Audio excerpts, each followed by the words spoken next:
दोस्तों आज हम इधर उधर की बातें ना कर कर हम सीधे सीधे बातें करेंगे, यानी कि टू द पॉइंट। आज का जो टॉपिक हमने लिया है वो टॉपिक है वीर्य को इम्प्रूव कैसे करें। दोस्तों अक्सर हमारे पास बहुत सारे लोगों का फोन आता है, बहुत सारे लोग आके संपर्क करते हैं और कहते हैं कि हमें कोई ऐसा उपाय बताइए कि जिससे हमें हमारे शरीर में इम्प्रूवमेंट हो, हमारी सेहत बनी रहे और हमें बाहर से कोई एक्स्ट्रा चीज ना लेनी पड़े। कोई ऐसा उपाय बताएं। पूछने वालों में ज्यादातर स्टूडेंट्स होते हैं, कुछ घरेलू महिलाएं होती हैं, पूछती हैं कि अपने परिवार के स्वास्थ्य के विषय में ज्यादा अग्रेसिव होती हैं। आइए जान लेते हैं। नमस्कार, मैं हूं आपका काउंसलर दोस्त रामचंद्र चौहान और आप देख रहे हैं हमारा यूट्यूब चैनल डॉक्टर रेडसन। दोस्तों आज का जो टॉपिक हमारे पास है वो टॉपिक है अपने वीर्य को किस तरीके से इम्प्रूव करें, वो भी घरेलू तरीकों से। दोस्तों हमारे भोज्य पदार्थ में या हमारे खाद्य सामग्री में ऐसे ऐसे इंग्रेडिएंट्स हैं जिनका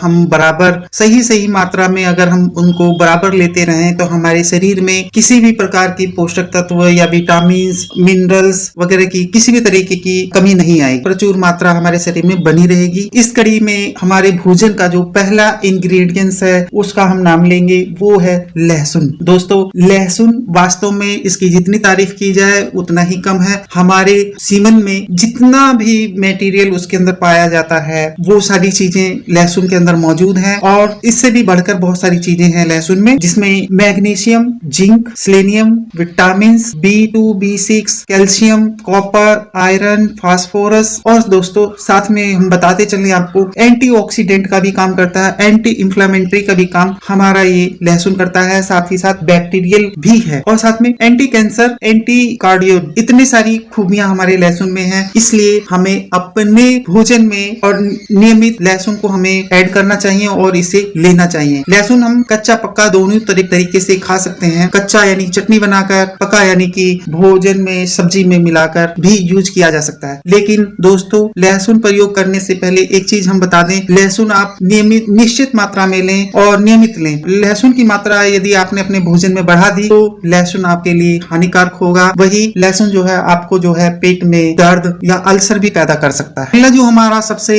फेवरेट अनार और केला। अनार और केला दो ऐसी चीजें हैं कि जिनको हम बराबर अगर मात्रा में ले रहे हैं तो हमारे शरीर में वो बहुत ज्यादा फायदेमंद होता है। उससे हमें कार्बोहाइड्रेट, एंटीऑक्सीडेंट और पॉलीफिनॉल्स की अगर बात करें तो ये एक अच्छे ऑक्सीडेंट होते हैं और ये जो है हमारे शरीर में जिस तरीके से हम विगोरा लेते हैं अपनी सेक्स पावर को बढ़ाने के लिए, वैसे ही ये पॉलीफिनॉल्स काम करते हैं हमारे शरीर में और हमारे शरीर में अनार के जरिए हमारे शरीर में पहुंचते हैं और एक तरीके की स्फूर्ति, एनर्जी और सेक्स के प्रति अट्रैक्टिव बनाती है। अगला तीसरा जो हमारे पास इंग्रेडिएंट्स है या फिर हमारे भोजन में जरूर शामिल होना चाहिए इसे, वो है खजूर। एक बहुत ही अच्छा कंप्लीट फूड है। कहने का मतलब ये है खजूर में वो सारे विटामिन पाए जाते हैं जो हमारे शरीर के लिए अति महत्वपूर्ण है और खजूर भी बहुत ही अच्छा माइक्रोन्यूट्रिएंट, विटामिन, आयरन, सबसे अच्छी चीज ये है कि इसमें बहुत अच्छी शुगर है और शुगर पेशेंट भी इसको ले सकते हैं और ये एक प्रकार का एंटीऑक्सीडेंट। दोस्तों इतना ही नहीं, खजूर के जो बीज होते हैं उसको भी हम उनको रोस्ट कर उनको पीस कर उसका एक कहवा बना सकते हैं जो एक बहुत ही अच्छा सेक्स वर्धक माना जाता है हमारे अंदर। उसको पीने से, उस कहवे को पीने से हमारे शरीर के अंदर सेक्स की जो चाहत है वो बढ़ने लगती है। दोस्तों अगला जो हम आइटम बताने जा रहे हैं वो चीज है कद्दू के बीज, पंपकिन सीड्स। दोस्तों यह भी अपने आप में बहुत ही पावरफुल और एक अच्छा हमारे शरीर में ऊर्जा देने वाला प्रोडक्ट है। इसके बीजों को नियमित इस्तेमाल करने से हमारे शरीर में मैग्नीशियम, जिंक, कहने का मतलब ये है कि मैग्नीशियम और जिंक टेस्टोस्टेरोन के लेवल को नेचुरली बूस्ट करते हैं। दोस्तों ये चीज सही है कि मैग्नीशियम और जिंक दोनों मिलकर हमारे शरीर में टेस्टोस्टेरोन को नेचुरली बूस्ट करते हैं और पंपकिन सीड्स जो हैं एंटी एजिंग भी हैं, हमारी जो बढ़ती हुई उम्र है उसको जो है कम करने में हमारी मदद करते हैं। इसलिए हमारे जो बुजुर्ग व्यक्ति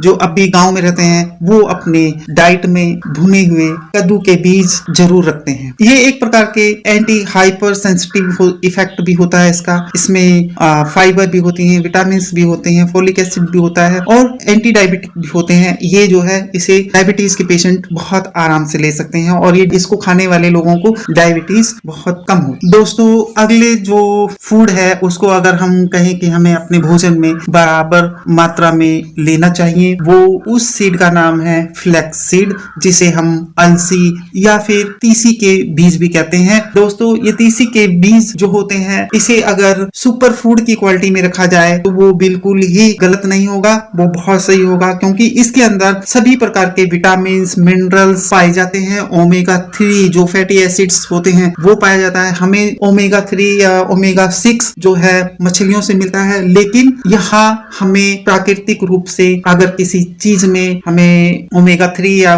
ओमेगा 6 मिलता है तो वो है फ्लैक्स सीड में। दोस्तों एक तरीके से ये इम्यूनो सिस्टम को बूस्ट करता है नेचुरल तौर पे, और हमें अपने भोजन में इसे जरूर ऐड करना चाहिए। और इसमें एक चीज और बता दें आपको, साथ ही साथ सीमन और स्पर्म को भी बूस्ट करने का ये काम करता है। ये एक तरीके का एंटी एजिंग है, हमारी बढ़ती हुई उम्र को कंट्रोल करने में हमारी मदद करता है। अगले जिस फूड को हम अपने डाइट में हमें रखना चाहिए वो है इमली के बीज। दोस्तों इमली के बीजों में वो गुण पाया जाता है जो हमें दूसरी चीजों में नहीं मिलता है, लेकिन दोस्तों इमली के बीजों को प्रयोग करने का एक अपना ही विधि है और अपना ही तरीका है। दोस्तों इमली के बीज एक अच्छे एंटी डायबिटिक होते हैं, इनके अंदर फाइबर होता है, इम्यूनो बूस्टर होते हैं, इसमें हाइड्रोसेट्रिक की मात्रा पाई जाती है। ये जो है हमारे वेट लॉस को कम करने में भी हमारी मदद करता है। ये अच्छा एंटीऑक्सीडेंट है, इसमें आयरन और पोटेशियम की मात्रा पाई जाती है, जिससे हमारा बीपी जो है कंट्रोल में रहता है। ये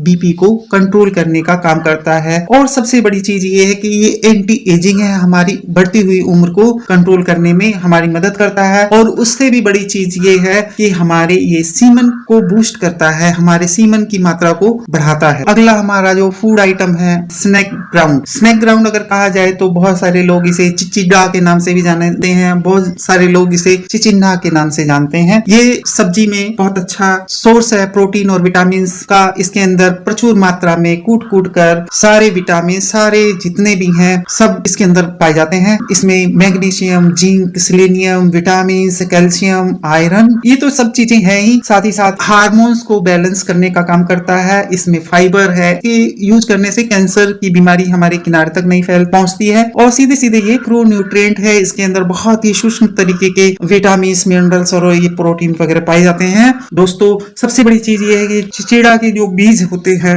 वो हमारा जो सीमन होता है और स्पर्म जो होते हैं उसको बूस्ट करने का काम करता है। और इसको अपने भोजन में या डाइट में बराबर प्रयोग करने से हमारी जो सीमन की क्वालिटी और क्वांटिटी है वो। दोस्तों अगला जो फूड आइटम हमारा वो है कलौंजी के बीज। दोस्तों कलौंजी के बीज हमें प्रकृति की तरफ से वो गिफ्ट मिला हुआ है कि जिसका हम बराबर प्रयोग करने से हमारे अंदर सभी प्रकार की कमियां जो होती हैं वो खत्म हो जाती हैं। कलौंजी का बीज, कलौंजी का जो सीड है वो, उसको नियमित प्रयोग करने से ये एक anti ageing, anti depressive, anti hypersensitive, anti cardio, और इसमें बहुत सारे एलार्जिनिन, ओमेगा 3 फैटी एसिड, और इसमें सीरोटोनिन, डोपामाइन और एंडोर्फिन जो होता है वो प्रचुर मात्रा में होता है, जो हमारे शरीर को, हमारे मूड को बनाने में मदद करता है, हमें एक खुशी और उमंग की लहर पैदा कराता है शरीर में। तो दोस्तों ये थी कुछ फूड आइटम जो हम अपनी दैनिक दिनचर्या में इसको अपने भोजन में शामिल करने से हमारे शरीर के अंदर बहुत अच्छी सेहत हो सकती है और बनती है। दोस्तों साथ ही साथ मैं बताता चलूं, इन सभी चीजों को एक निश्चित मात्रा में लेने से हमारे शरीर के अंदर वीर्य जो है पुष्ट होता है, वीर्य को इम्प्रूव किया जा सकता है और इम्प्रूव होता है। और वास्तव में अगर बात करें तो जितनी भी आयुर्वेदिक, चाहे वो माजून हो, चाहे वो जो है किसी भी प्रकार की दवाई हो, तो उनमें इन सब चीजों का समावेश जरूर मिलता है। इन सब चीजों को प्रयोग करके उन दवाइयों को बनाया जाता है। तो इसलिए दोस्तों हम आपसे यही रिक्वेस्ट करेंगे, आप इन सब चीजों को अपनी डाइट में जरूर शामिल करें, जिससे आपके अंदर शुक्राणुओं से संबंधित कोई समस्या हो, सेक्स से संबंधित कोई समस्या हो, वीर्य से संबंधित कोई समस्या हो, या फिर आपके माइंड से संबंधित कोई समस्या हो, तो आप उसे स्वयं ही इन सब चीजों का प्रयोग कर उन्हें कंट्रोल कर कर सकते हैं, उनको अच्छा इंप्रूव कर सकते हैं। दोस्तों, यदि आपको हमारे द्वारा दी गई जानकारी अच्छी लगी हो तो आप हमारे चैनल को लाइक करें, सब्सक्राइब करें और शेयर करें। दोस्तों, मिलते हैं हम आपसे अगले अंक में। तब तक के लिए आप स्वस्थ रहें, मस्त रहें, व्यस्त रहें। नमस्कार, जय हिंद।